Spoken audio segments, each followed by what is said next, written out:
Para esta parte de nuestra asamblea vamos a tener una conferencia que yo creo que es muy importante por lo que está sucediendo en el hermano país.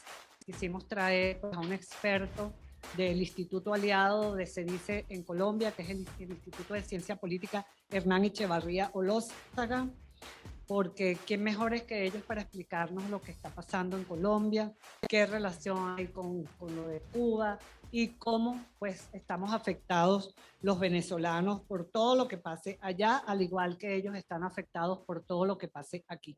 Entonces vamos a tener para una charla a Carlos Augusto Chacón Monsalve. Él es abogado, magíster en Seguridad y Defensa Nacional. Además, es el director académico y de Seguridad y Defensa del Instituto. Buen analista, un buen experto, pendiente de Venezuela siempre. Carlos Augusto, si ya estás conectado, grato placer en tenerte, bienvenido y bueno, te pasamos la palabra. Bueno, muy buenas tardes a todos. Un saludo muy especial y quiero empezar felicitándolos por ese informe de gestión tan extraordinario. CEDICE Libertad es un hermano del Instituto de Ciencia Política y ustedes saben que desde acá admiramos y apoyamos profundamente todo lo que hacen y buscamos siempre colaborar con ustedes. De verdad que estamos muy contentos de tener la oportunidad de acompañarlos hoy. Yo le agradezco mucho a Rocío, al doctor Carlos Blom por esta invitación y a todos ustedes por acompañarnos el día de hoy. Quiero compartir aquí pantalla rápidamente para estos 20 minutos tratar de hacer una presentación lo más integral posible sobre lo que está pasando en Colombia, que es bastante complejo y que por supuesto tiene una enorme relación con lo que pasa también en Venezuela. El futuro y el destino de ambas naciones está estrechamente ligado, así que en buena hora tenemos la oportunidad de conversar de este tema. En nombre pues del Instituto de Ciencia Política Hernán Echevarría Olózaga, un saludo de nuestra directora María Clara Escobar y el presidente de nuestro Consejo Directivo, don Gabriel Echevarría, para todos ustedes. Yo creo que lo primero que hay que empezar para entender lo que estamos viendo hoy en día en Colombia, hay que remontarnos al 2018 y al 2019 y al 2020. Lo que vimos desde el 28 de abril de este año no es nuevo, no es fortuito, es simplemente la continuación de algo que empezó cuando el señor Gustavo Petro perdió las elecciones con el actual presidente Iván Duque. Petro declaró que el papel de ellos y el papel de él como senador de la República sería el de impulsar un movimiento permanente de movilización en las calles. Y eso Petro lo ha mantenido y su fuerza política, la fuerza denominada como la Colombia Humana, aunque eso en sí mismo es una enorme contradicción, todos sabemos que la izquierda no tiene mucho de humano, pero claramente se han dedicado en los últimos años a impulsar y a instrumentalizar el descontento social, a crear una narrativa. Y quiero que tengan en mente la palabra narrativa porque esto es muy importante. Ellos se han encargado con distintos actores, tanto internos como externos, de crear unas ideas y una narrativa en contra del gobierno, en contra de lo que es Colombia, en contra de lo que pasa al interior del país. ¿Y por qué hablamos de instrumentalización de la protesta pacífica? Y esto también es muy relevante. Fíjense que uno de los principales sindicatos que ha estado acompañando esta movilización permanente desde el 2019, cuando empezaron, ha sido FECODE, además de las centrales y los sindicatos de trabajadores. En particular, el sindicato de maestros ha estado muy alineado con las propuestas y las demandas que se instrumentalizan tanto en la calle como en el Congreso de la República en cabeza de los sectores políticos de izquierda. Y recientemente se escuchó al principal líder de este sindicato decir que lo que están haciendo en las calles, es decir, han tenido a los niños sin clase no solamente por la pandemia, sino a pesar de que estuvieron en la línea de priorización de las vacunas, no han querido volver a dar clases. O no lo querían hacer, ya el gobierno los obligó, pero ellos lo que estaban haciendo es precisamente instrumentalizar esa protesta social, porque él lo dijo, este señor Nelson Alarcón, presidente de FECODE, lo dijo y fue capturado en un video que se filtró, que es una táctica, que ellos tienen que robustecer ese movimiento y que eso es para llegar al año 2022, que es el próximo año, nuestras elecciones presidenciales y al Congreso, para derrotar al centro democrático, para derrotar a la ultraderecha y llegar al poder en el 2022. Es decir, Es claramente el plan de todos estos sectores. Por eso, cuando desafortunadamente los medios de comunicación internacionales y distintos actores que ustedes también padecen, especialmente de organizaciones internacionales, tanto de la ONU como del Parlamento Europeo, de la Unión Europea, empezaron a decir que esto era un descontento social por el maltrato del gobierno hacia el pueblo. No, era parte de algo planificado y estructurado previamente. Entonces, ¿a qué se enfrenta Colombia? Digamos, y quiero como que nos centremos en estos escenarios para entenderlo en su complejidad. Por un lado, tenemos una amenaza asimétrica interna y externa, donde, por supuesto, el régimen de Nicolás Maduro juega un papel muy importante. Ustedes como país, desde la llegada de Chávez, hicieron todo un cambio en su doctrina militar y el tema de la doctrina de la guerra asimétrica, la guerra de cuarta generación, pues ha hecho parte de sus fuerzas militares y de su estructura de poder militar, tanto convencional como no convencional. Lo segundo es el esfuerzo de estos actores internos y externos por implosionar a la sociedad y a sus instituciones para instrumentalizar ese descontento. Buscar que el Estado pierda el monopolio del uso de la fuerza y de la narrativa, por eso les pedía y les decía al principio que tuvieran muy presente este tema, porque en esto el centro de gravedad es la legitimidad del Estado y el principal instrumento es el uso de la narrativa y el uso de la desinformación. Y por último, pues los actores estatales que están siendo generadores de hechos violentos y de inestabilidad en todo el país y que rápidamente les voy a hacer como un estado, cómo nos encontramos en este momento después de los famosos acuerdos de La Habana. Entonces, lo que se está intentando hacer desde estos sectores desestabilizadores, que quieren obviamente deconstruir todo lo que hemos logrado como sociedad, como país, aun cuando nos faltan muchísimas cosas, lo cierto es que ellos parten precisamente de desestabilizar, es provocar un cambio de pensamiento que lleve a un cambio de conciencia, que normalice la violencia como medio de acción política. ¿Sí? Eso es lo que están tratando de hacer.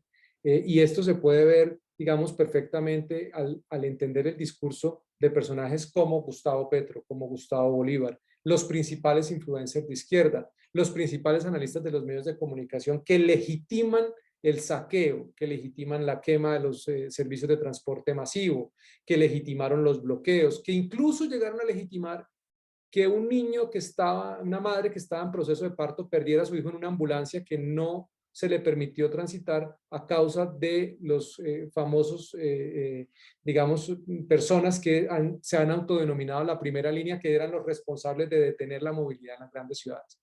Y legitimaron eso y simplemente lo normalizaron diciendo que al final el niño se iba a morir, lo cual no era cierto. El niño se murió porque no pudo llegar a la clínica, pero han llegado a ese punto de crear toda una narrativa. Y quienes conocen el tema de la ventana de Overton saben que lo que ellos están tratando de hacer es eso, crear una narrativa que permita al final del día volver el caos a una normalidad y claramente provocar unos cambios en las estructuras de poder. Y en esto es muy importante tener en cuenta un elemento. 3 de las principales ciudades del país, Bogotá, Cali y Medellín, están en manos de partidos políticos de izquierda o de centro izquierda. El Partido Verde y el petrismo en el caso de Medellín. Y todos obviamente con unos objetivos. El caso de Medellín es particular claramente porque su cultura institucional tiene una fuerte incidencia del sector privado que también le ha hecho oposición al alcalde y ahorita está pasando por un proceso de revocatoria de mandato. Pero el caso de Bogotá y Cali especialmente se ha sido muy permisivo con estas organizaciones criminales.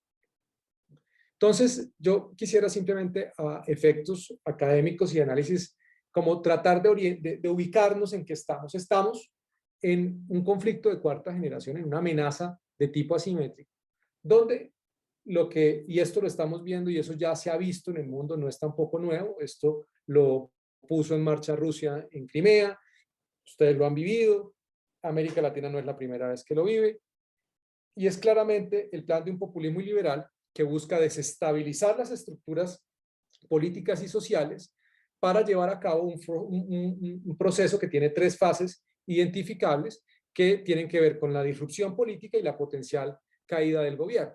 Entonces, lo que están haciendo es, obviamente, generar un malestar social y ese malestar social ellos lo vienen capitalizando desde el 2019, primero con el asesinato de los líderes sociales. Y fíjense lo paradójico, y esto no es nuevo, esto es una estrategia, esto es una táctica de guerra de guerrillas que las FARC implementó hace décadas. pero que en el país desafortunadamente esa historia parece que se hubiera perdido. Precisamente Hernán Echavarría Olózaga, nuestro fundador, en uno de sus escritos, da cuenta de cómo esta es una táctica de crear víctimas y luego responsabilizar de esas víctimas al Estado para justificar su lucha armada. Eso fue lo que empezamos a ver nosotros al inicio del gobierno del presidente Duque, un asesinato sistemático de líderes sociales por parte de grupos criminales que controlan el negocio del narcotráfico y la minería ilegal, pero que la izquierda, tanto en la política como en el activismo, responsabilizaban al Estado, a pesar de que las autoridades y los mismos líderes sociales denunciaban que eran grupos criminales los que los estaban matando. Eso empezó así en 2019, bueno, y a eso le fueron sumando de todo un poco.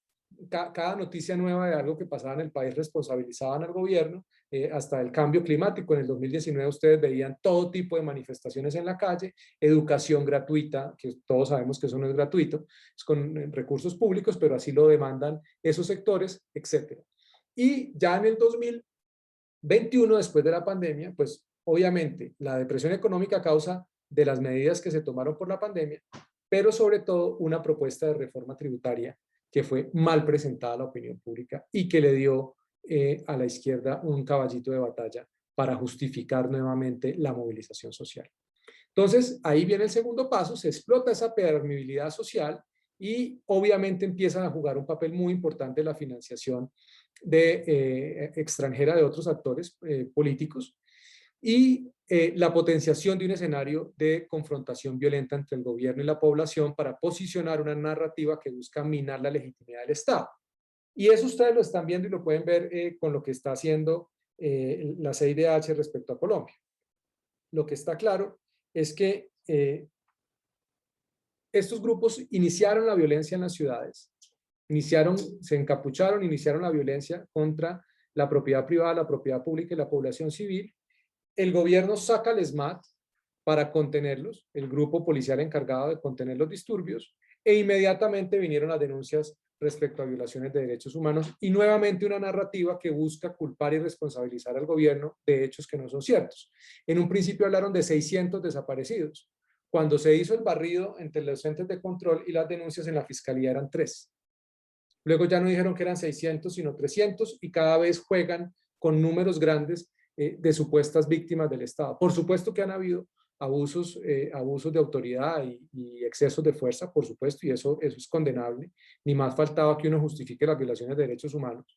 Pero lo cierto es que hay un plan frente a esto, porque se sabe que en unas situaciones de esa tensión y de confrontación, pues es muy difícil evitar los excesos. Pero ellos instrumentalizan eso. Y hay los videos donde la gente se pinta para salir en videos como si los hubieran golpeado. Digamos, hay filtraciones de inteligencia que dan cuenta de todo el plan de crear una narrativa y unas imágenes para precisamente consolidar un imaginario y crear lo que al final la izquierda terminó diciendo, y es que Colombia vive en una dictadura. Y pues ustedes que viven en la dictadura saben lo que es realmente estar en la dictadura. El gobierno ha sido muy respetuoso de la oposición, de todos los sectores, de la libertad de expresión, pero ellos han posicionado interna y externamente que Colombia es una dictadura. Y lo que buscan obviamente es socavar el sistema político. A esa acción se suman, digamos, las nuevas dinámicas de violencia organizada, que no me quiero detener mucho en eso para dar el tiempo suficiente que podamos conversar, pero en Colombia persisten las amenazas asimétricas y ahora podríamos decir incluso que un nuevo tipo de amenazas híbridas, dada también lo que ha pasado con la consolidación de organizaciones criminales en Venezuela y de los planes y las acciones criminales del régimen de Maduro. Ya tenemos otro tipo de estructuras muy distintas a las que había hace unas décadas. Ya no son esas estructuras nacionales, son estructuras distintas, son redes criminales con diversos grupos que tienden a ser policéntricos, que son convergentes, que han diversificado sus actividades, en algunos casos comparten riesgos y beneficios, en otros pugnan. Entonces, en ciertos territorios, las disidencias de las FARC cooperan con el ELN y otros grupos criminales, y en otros territorios pugnan con esas mismas estructuras locales de esas empresas criminales, para precisamente lograr el control territorial.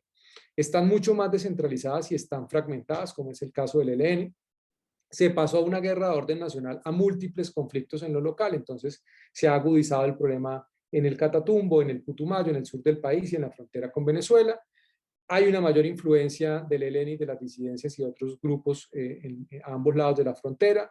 persisten esas disputas a poder local con las economías ilícitas, debilitando lógicamente el tema ideológico. Ya esto cada vez más tiene que ver con un modelo de economía criminal, pero es importante llamar la atención, que no se puede perder de vista que al final del día organizaciones como las FARC y el ELN tienen en su máximo interés la toma del poder por cualquier medio.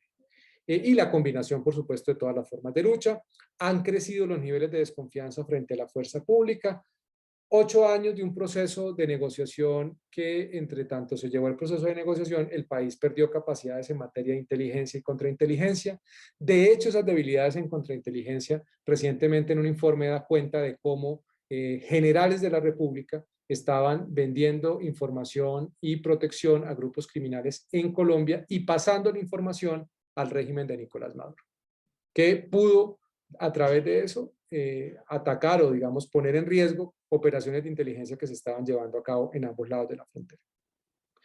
Hay una menor capacidad de los líderes locales y de las comunidades para desescalar la violencia. Estos grupos nuevamente han implementado ingeniería de la violencia para controlar el territorio y una ausencia de capacidades de combate con enfoque transnacional. Por la principal razón, por supuesto, es que no tenemos con quién cooperar al otro lado de la frontera. ¿Qué se encontró? ¿Qué se ha evidenciado? Pues que hay unas fuentes de financiamiento de toda naturaleza, externas, de grupos de narcotráfico, del ELN y las disidencias de las FARC, incluso de Gustavo Bolívar, el número 2 de la Colombia Humana del senador Gustavo Petro, que se ha encargado de recoger a través de la aplicación Baki recursos para financiar a los conocidos de la primera línea, que son estos grupos que llevan a cabo actividades de vandalismo y terrorismo urbano en las principales ciudades del país. Y por supuesto, en el marco de esa inestabilidad, pues estas organizaciones han aprovechado para imponer extorsiones y peajes invisibles, digamos, dentro de las ciudades para que la gente se pueda movilizar. Eso ha causado enormes afectaciones. La actividad económica es la que más ha sufrido. Por supuesto, hemos tenido pérdidas de vidas humanas, tanto civiles como de la Policía Nacional. Se han secuestrado uniformados. Pero estamos hablando de que se han llevado a cabo más de 3.567 bloqueos a las principales vías del país. Esto ha afectado enormemente. Unas afectaciones de todo tipo en bienes públicos y privados. Han habido marchas, pero estas han perdido fuerza precisamente por los hechos de violencia.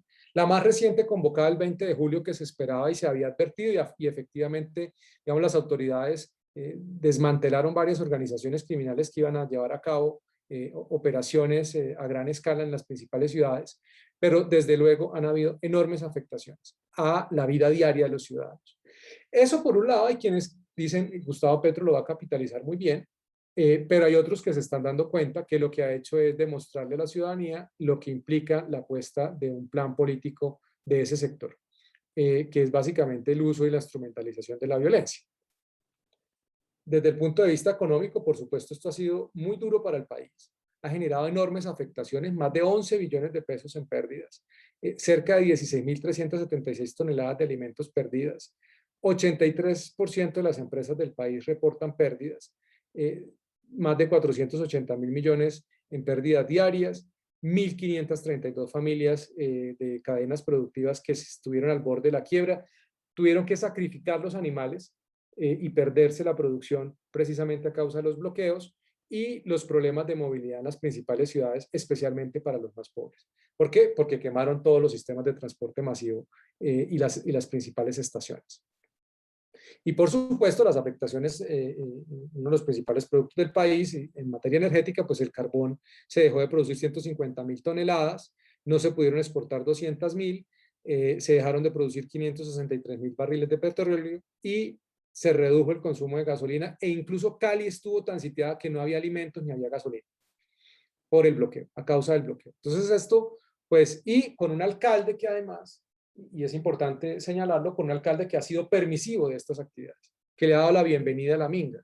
Una minga que venía del Cauca, que se movilizó al Valle del Cauca, y creo que yo tuve la oportunidad de compartir con Rocío algunos videos de lo que estaba pasando, unos hechos de violencia que se llevaron a cabo en las ciudades, donde habían disparos entre civiles que venían del Cauca, que estaban en Cali, etcétera, porque claramente lo que querían era eso, desestabilizar y crear una narrativa sobre el paramilitarismo, que es, insisto, nuevamente una narrativa. En Colombia ya no hay paramilitares, los paramilitares se desmovilizaron, hay grupos criminales de distinta naturaleza, pero como tal una organización que comparta el monopolio de la fuerza del Estado no existe, ni es reconocida por parte del gobierno, ni ninguna norma así lo reconoce, por lo tanto todos son grupos criminales, pero a la izquierda le interesa, digamos, posicionar esa narrativa del paramilitarismo. Y esto es muy importante, porque hay que entender entonces, para verlo en su contexto y en su complejidad, lo que pide el sector político de la izquierda política en el Congreso y en los espacios de debate político y en la academia, lo que pide el Comité del Paro y las reivindicaciones de estos grupos violentos en la calle. Inicialmente el Comité del Paro tenía 10 peticiones, después fueron más de 100 peticiones que le hizo al gobierno nacional en 2019 y 2020. El gobierno impulsó unas mesas de diálogo con amplios sectores a inicios del 2020 y luego la pandemia pues claramente afectó ese diálogo nacional. Incluso el Instituto de Ciencia Política era el encargado de moderar la mesa de transparencia y lucha contra la corrupción. Y cuando inició esta nueva movilización, han hecho lo que ellos denominan un pliego de urgencia con 7 peticiones, se han centrado en 7, que tienen todo que ver con la agenda política, especialmente de un sector que es el petrismo. Quieren que se intervenga el sistema de salud. Ellos dicen que el sistema de salud está fracasado porque no han logrado la vacunación masiva, lo cual ustedes saben, para un país como Colombia vamos muy bien, todo lo contrario, a pesar, digamos, de las dificultades, que no ha sido perfecto, que han pasado mil cosas, pero en comparación con los países de la región, Colombia ha hecho unos enormes esfuerzos y ha aumentado rápidamente el nivel de vacunación diaria. El tema de la renta básica, el tema de la matrícula costo cero, y hay que decir 2 cosas que son muy relevantes para darse cuenta lo trascendental de la narrativa.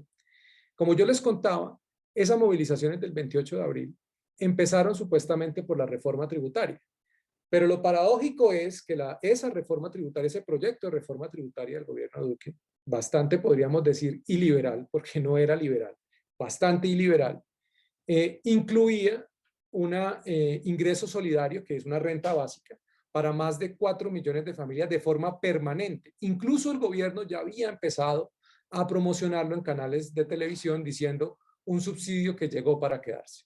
O sea, ya el gobierno supuestamente de ultraderecha estaba estableciendo un mecanismo de subsidio permanente, una renta básica, no universal, pero sí para más de 4 millones de familias. Pero el Comité del Paro decía que esta era una reforma que supuestamente afectaba a los más pobres. Ya esa reforma tenía como objetivo ampliar la matrícula costo cero a los estratos 1, 2 y 3 en Colombia, es decir, a los sectores en pobreza extrema, pobreza y vulnerables. Esos temas ya los traía esa reforma, sin embargo, el Comité del Paro llamó masivamente a la movilización, diciendo que el gobierno no estaba atendiendo las necesidades de los sectores más vulnerables. Y hay que decirlo, estos 2 temas persisten en la nueva propuesta de reforma que más adelante les voy a hablar. Ha variado un poco el tema de la renta básica o, digamos, del ingreso solidario, pero el gobierno sigue atendiendo tanto a las empresas como a las familias más afectadas. Lo otro que pide el Comité del Paro, obviamente, es una serie de medidas proteccionistas sobre la soberanía. Quieren que nos cerremos a las importaciones. Además de seguridad alimentaria, hablan de soberanía alimentaria, entonces que el país no importe alimentos. Quieren todos los temas de género, pues de protección de la mujer y diversidades sexuales, derogar los decretos de emergencia, y todo esto quieren hacerlo a través de 3 mecanismos que son absolutamente peligrosos. El primero, la emisión monetaria, y Gustavo Petro lleva ya varios meses hablando de la necesidad de que el país emita moneda, y diciendo que eso no generaría inflación, y comparándonos con Estados Unidos. El uso de las reservas internacionales y renegociar la deuda, es decir, casi que llegar a una situación de no pago.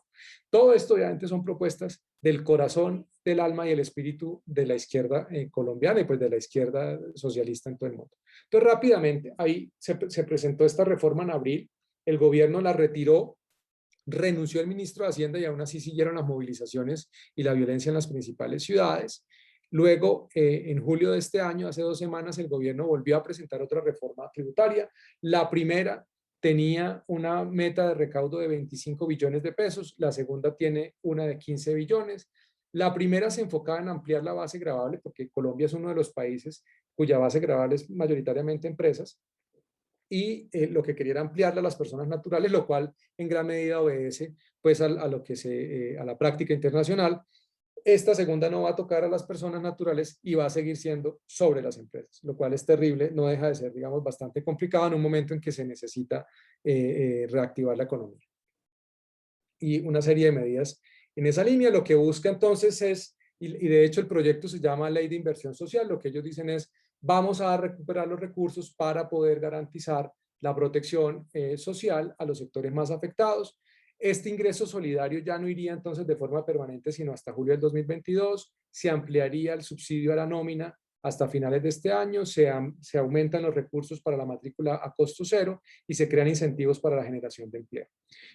Se habla de la austeridad del gasto público, algo que no traía la reforma anterior, y eso hay que destacarlo, aunque tampoco es muy claro realmente cuánto se espera ahorrar, más allá, digamos, de temas muy puntuales. Desde distintos sectores se insiste en que se pueda aún limitar mucho más el gasto público, y el instituto ha venido insistiendo en eso desde el año pasado, desde que empezó la pandemia y la crisis económica. La formalización tributaria, temas de lucha contra la evasión, enfrentar la evasión, que para el gobierno es uno de los grandes problemas de recaudo, y aumentar obviamente la sobretasa tanto al sector financiero como a los procesos de normalización tributaria.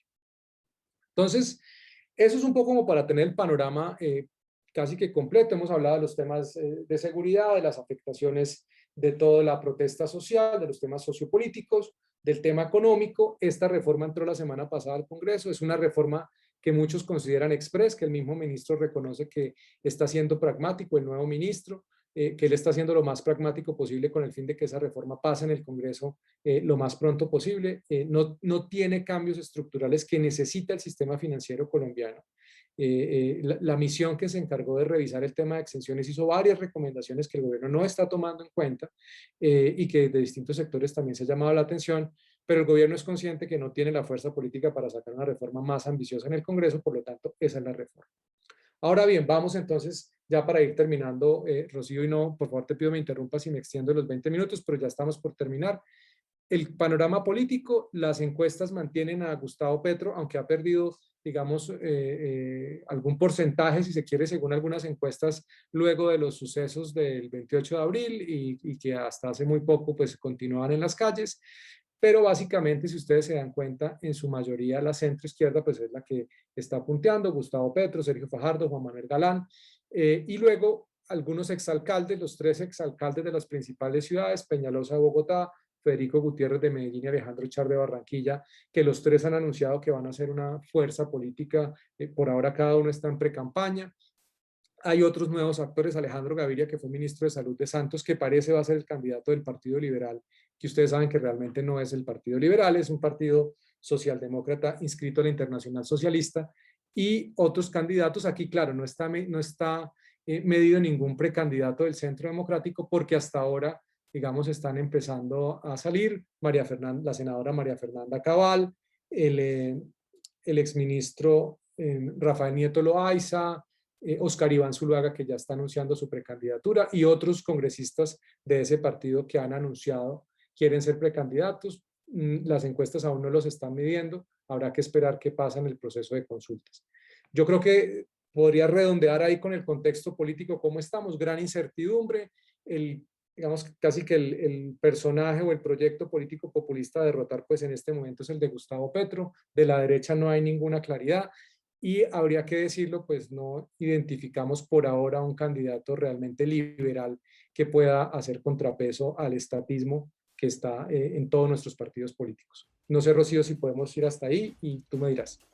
Muchísimas gracias, de verdad, a ti, al Instituto de Ciencia Política Hernán Echevarría Olózaga, nuestros amigos con los que hemos trabajado tanto tiempo. De verdad, ha sido un placer tenerte en este encuentro que es el encuentro donde se dice rinde cuenta a sus miembros, y un verdadero placer. Muchísimas gracias. Un gran saludo a todos por allá.